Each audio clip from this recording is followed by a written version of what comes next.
I don't get a ton of opportunities to talk about my hometown, so today I will. One snowy night in Toronto 20 years ago, the actor Arthur Leander dropped dead of a heart attack on stage in the middle of a performance of Shakespeare's King Lear. He was celebrated, yes, but past his prime. He left behind a son, Tyler, just 8 or 9 years old.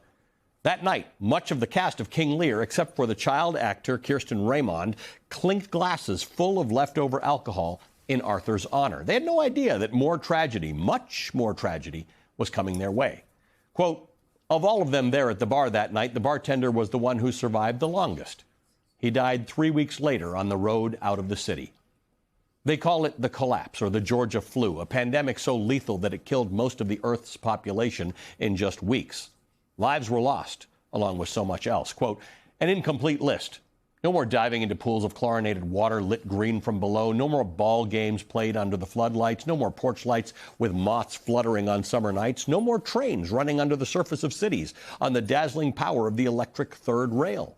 No more social media. No more scrolling through litanies of dreams and nervous hopes and photographs of lunches, cries for help and expressions of contentment and relationship status updates. So begins Station 11 by Emily St. John Mandel. It's a National Book Award finalist, a bestseller, a cultural phenomenon, and today's Velshi Band Book Club feature.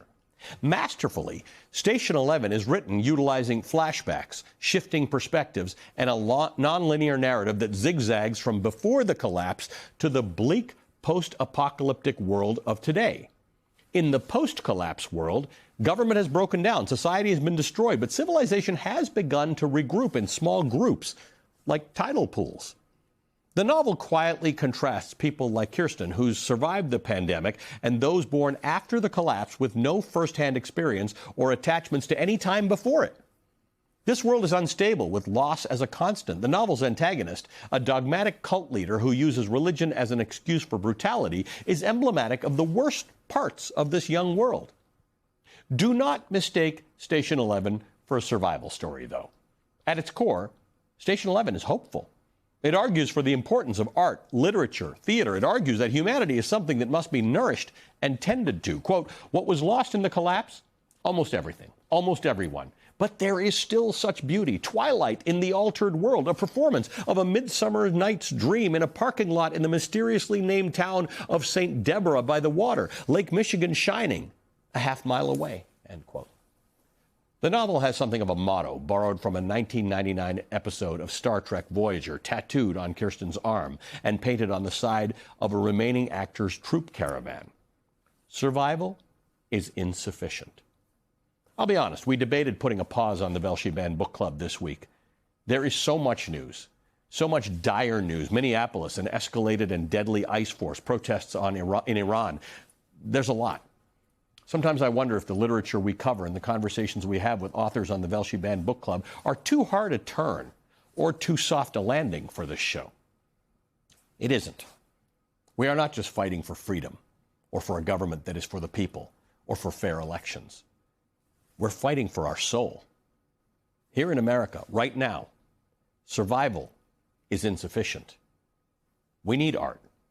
We need literature and movies and graphic novels and graffiti and television shows that reflect American culture today, that inspire, that push back, that are brave. Pick up the book. The contemporary works like Station 11, but especially the classics. Read Orwell, Atwood, Octavia Butler, Aldous Huxley today, because if these works of literature have taught us anything, it's that nothing is guaranteed, not even your right to read or access the books I just named. These novels have been warning us for decades. It is time that we listened. Station 11, like many dystopian horror and post-apocalyptic literature, asks a question of its readers. Who do you want to be when the world ends? I know what my answer is. Right after a quick break, I'll be joined by Emily St. John Mandel, author of Station 11.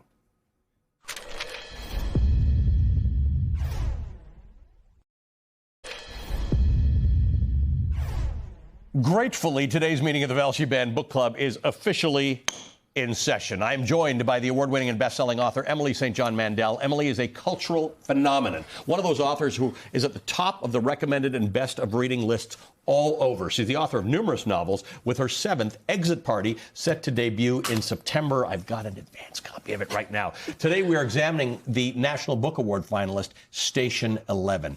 Emily, thank you so much for being with us. It is such a pleasure. Thank you for having me. I want to just address the elephant in the room, and that is that we often don't connect what we do in the book club to anything that's going on in the world. But in a weird way, Station 11 does speak about it, because it does speak about something that has destroyed the fabric of society and how that is preserved and rebuilt. Yeah, and I think that the book asks a question that I wish did not feel quite so relevant at the present moment. In the book, you have this apocalyptic event, but as you noted in the intro, it's a very hopeful book. It's about life after an ending. And the question in the book is, who will you be at the end of the world? Right. And you might extrapolate that to a moment in time that feels catastrophic and like a kind of ending. Who will you be at a moment when your country is in crisis? And, I was in the green room. I was watching the video footage out of Minneapolis from earlier in the show. And I was thinking about a video I saw last night. It was, it's pretty terrifying stuff. It was this residential street in the darkness, and people are moving down the street warning that ICE is arriving.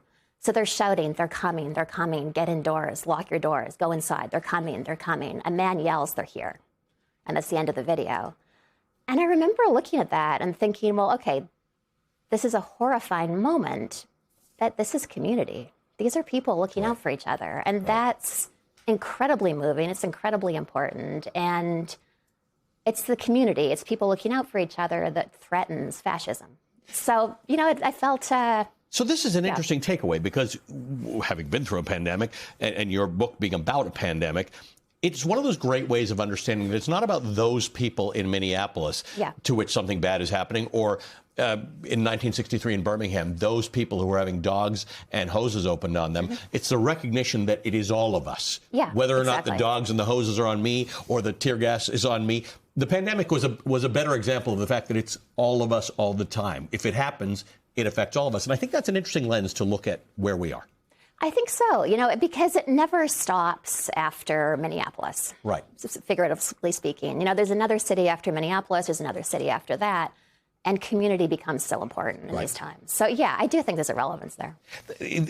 So much of the book, Station 11, grapples with the necessity of culture in a world in which everything is at stake. And I think this is really important, because we don't necessarily think that's the primary thing. Right. In fact, we were talking a lot about Iran. When I was there in 2015, culture was such a part of the resistance. It doesn't necessarily make itself into the forefront, but it's there. The idea that there's art, there's poetry, there's theater, it matters in keeping those bonds of society together. It does. In a very basic sense, it reminds us that we're human. You quoted survival is insufficient from Star Trek, and I do think that's an incredibly important idea in holding on to our humanity.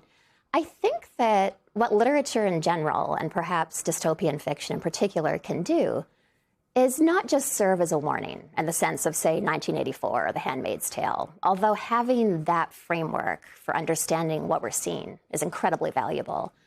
It can also serve as a way to kind of exercise this muscle of imagination that you need to conceive of a better world. So, I think that literature is always important, art is always important, not just because survival is insufficient, but to try to imagine a better world and where we might go next. In here, there's a prevalent nostalgia for the world before the flu. One example is the Museum of Civilization. I want to quote from the book in which you write, "There seemed to be a limitless number of objects in the world that had no practical use, but that people wanted to preserve. Cell phones with their delicate buttons, iPads, Tyler's Nintendo console, a selection of laptops. There were a number of impractical shoes, stilettos mostly, beautiful and strange." Talk to me about this nostalgic idea. I think it's hard not to be nostalgic for a lost world. It's funny.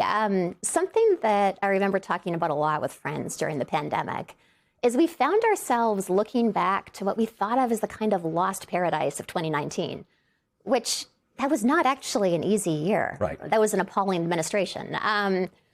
And yet that was before the pandemic. Right. So there's something about recognizing good moments when you're in them, even though the framework... Even though it seems bad. Even though it seems bad. Right. Yeah. So that's an interesting... This is a very relevant comment for literally today. Right. Because literally today, whether you look at Venezuela or Iran or Israel, Gaza or Russia, Ukraine, or American streets... there is an understandable anxiety and fear and depression that's permeating. The message here is that there's also good? There's also good. There are people looking out for each other, even in the most dire flashpoints in all of these places. You know, you look at Gaza, the aftermath of a genocide and this ongoing war crime. There are people helping each other there. There are people helping each other in Minneapolis and, you know, performing mutual aid in Ukraine. So you see, in the hardest places in the world, people are coming together. So I think there's some value in looking at the tiny moments of joy, the tiny things that are working and that are not dire. And I think we do sometimes need to pay attention to those, just to have the hope, you know, because it's such a dire moment. And you need to believe that there is community and friendship and beauty and art, and that's part of what helps you carry on to the next thing. I don't know how much I'm allowed to talk about Exit Party. As much as you like. Which is coming out in September. It's partially set in the United States after, in the midst of a civil war. Mm-hmm. Tell me a little bit about this, because between these two books, I feel like we're situated right where we are. It's like almost two on the nose, I'm just going to say. Yes, two on the nose, yes. Okay, are you familiar with the idea of the counter life? Yes. The life you didn't live, yes. Where you went to a different school, you married a different person, you perhaps didn't immigrate down from Canada the way you and I did. Yeah. Exit Party is set in the 2030s. We're in the Republic of California and in the aftermath of a Second American Civil War. So it's about the counter life of people. You know, what are the different choices that would have made you a different person? But it's also about the counter life of the state, because then the book flips into a totalitarian version of America that did not fragment. And we see the different lives the characters live in that different universe. And, you know, so it's about choices. It's about who you choose to be at the end of the world, to bring this full circle. Well, I have to say, it wasn't a deliberate choice that you happen to be Canadian, but it does inject a little normalcy into the debates that we're having right now. Emily, so fantastic to have you here. Thank you so much. Pleasure. Will you Thank come so back much. when Exit Party comes out? I would love and to. We'll have a more fulsome discussion about it. Emily St. John Mandel is the author of numerous books, including Station 11, the banned book feature for today, and the forthcoming book, Exit Party, which is available in September. And as you see, I have already booked her for that. And that does it for me. Thank you for watching. Stay right where you are. Alex Witt Report starts after a quick break.